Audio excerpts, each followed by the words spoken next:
flexibility. Okay, from the company, what would you need from your company? What do they want from their organizations? And this is what it is.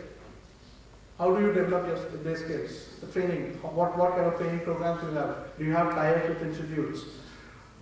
How best can I move forward in terms of my own knowledge and growth? That's, I think, one of the most important questions which we get asked from people as they move into the organization, from your generation.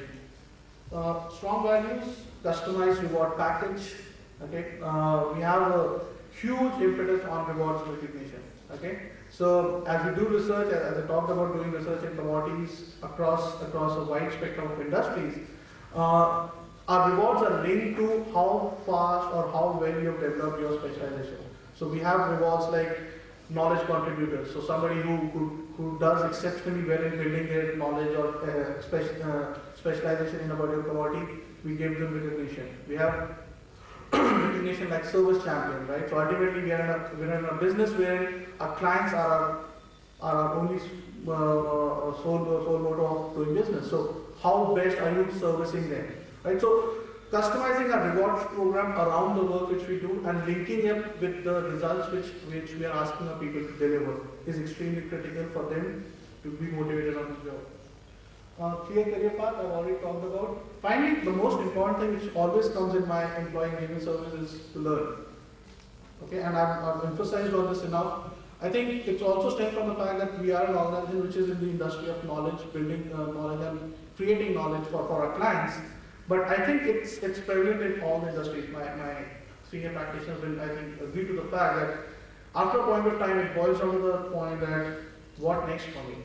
Okay, it may need not just be training. It may be on the job itself. Doing the same job repeatedly, what's next for me? How do I grow? I'm stagnating, right? That questions keep coming back, and therefore a constant challenge for the organization is how are we re-engineering our jobs? How are we enriching the jobs which we are giving to our people? How are we ensuring that stagnation bit is removed as people move forward in their career paths in the organization? So that becomes a critical parameter of growing the organization. Apart from that,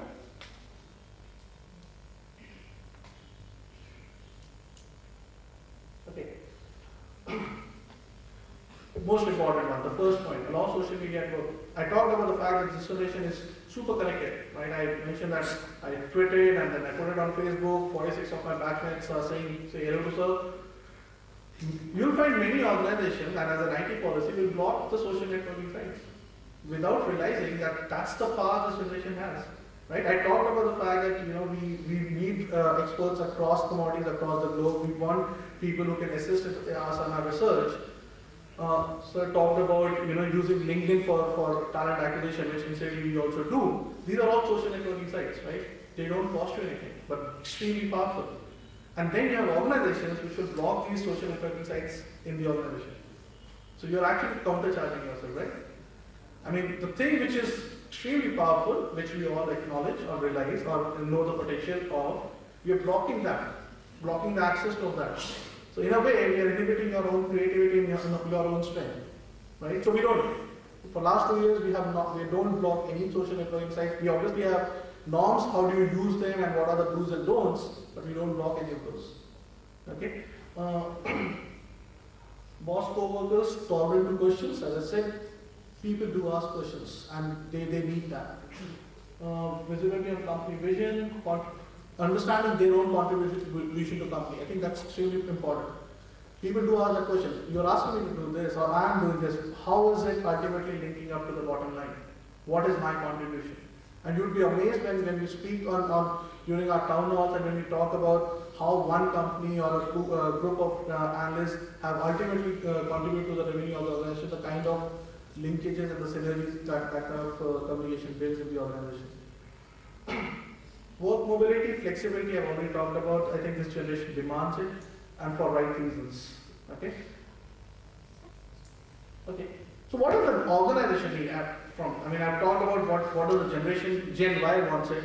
A typical organization, and I'm talking about only Beryl's context here, but I believe all these points would be applicable in any organization. Okay? In an organization like ours, which is heavily dependent on, which is extremely knowledge oriented, which is extremely research oriented, there are only 4 things obviously apart from the technical skill, which I'll not talk about, which we look at during the hiring process itself. Number 1, person has to adapt to challenging situations, right? And as I was talking about, why is it important is because every single project, every single report in extremely difficult commodities is different. Because the business challenges are different for different clients, right? Which is extremely good because people don't like stagnation or monotonous work, but it's extremely challenging as well. So every 8 weeks after you take up a new project, you might have to start from scratch. And unless you are adaptable in nature, it's going to be extremely difficult for you to come up to that challenge. You can even extrapolate it, in fact take it back. Even organizations need to adapt, right? The single biggest example today is, as I speak today, is Nokia, right? What is the problem Nokia is facing, or why are they facing this problem which they are facing right now? Because they did not adapt, right? Now, if that is the case with organizations, if organizations have to adapt to the changing times, just imagine what are the repercussions on you, right? So if you are saying that, this is it, I've arrived in life, I've learned what I had to, right? And I'm not going to move forward, you will find it challenging. So adaptability is number 1 thing if you look at. Inquisitive mind and attitude to learn is second, right? Obviously it has to be. So for a knowledge-based organization, unless you have that inquisitive mind, unless you have that zeal to keep learning and keep going forward in your knowledge addition, you're going to be finding it difficult because every single moment, the client's expectation will keep on going up. You do one good project, the next one will be even more complex.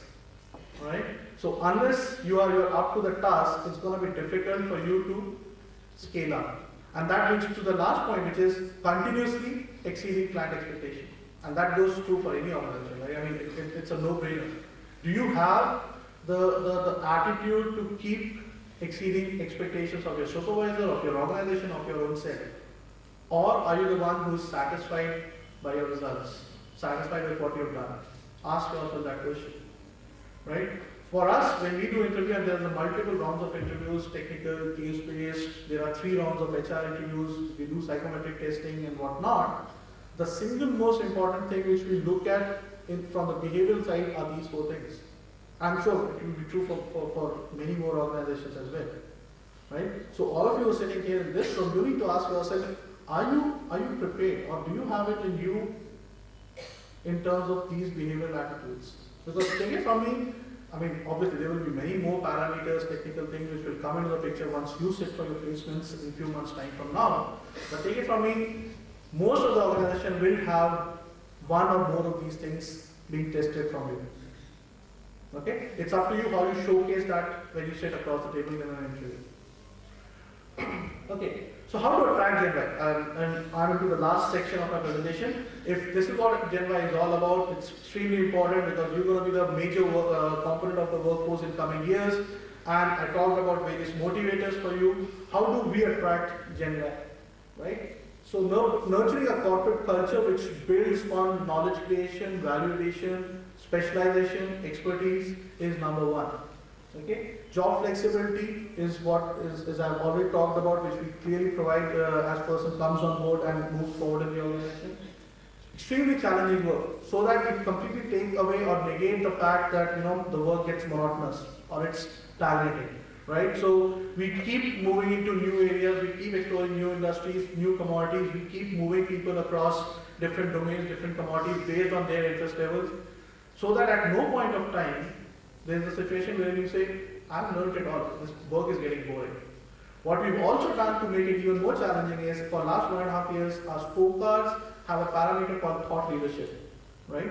I talked about the fact that as a knowledge organization, we require our people to build specialization. How better, or what is the better way of showcasing your knowledge creation by doing thought leadership? Now, thought leadership can be in different forms. It can be writing articles in journals, it can be white papers, speaking at conferences, writing advisories. We have defined multiple things, and we have put that in the scorecards. So at every level, there are different things which you need to do in your category, in your domain, right? And you do it, you move forward. As I said, objectivity in scorecards. right? And what that has done is this young workforce which I'm talking about, average age 26, are creating thought leadership articles and white papers which are getting quoted in places like Bloomberg and McKinsey and whatnot. Okay, same organization, same set of people. Right, that's the power of this generation. Advancement opportunities. How do I move forward? I've already talked about. So we allow cross-functional, cross-team movements, on-site opportunities with the clients, depending on how you shape up. Recognition programs, I've talked enough about that. Entrepreneurship is extremely important. There are a lot of initiatives which we run in the organization which are completely driven by the people. Okay, one of them is the CSR. The entire CSR initiative of the organization is run by the people themselves. Obviously, we have a sponsor from the executive team, but the entire team, 15-member team, is run by the people of the organization. Okay, that creates a big bond within the organization and keeps the entire workforce motivated, aligned, and synergized with the organization.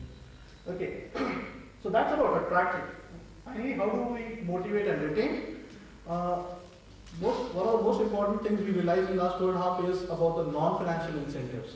We keep saying about bonuses, variable pay, performance-linked incentives and whatnot. This is a study by McKinsey. There's a survey which McKinsey did, wherein they had about 1,500 respondents across managers and employees across different organizations.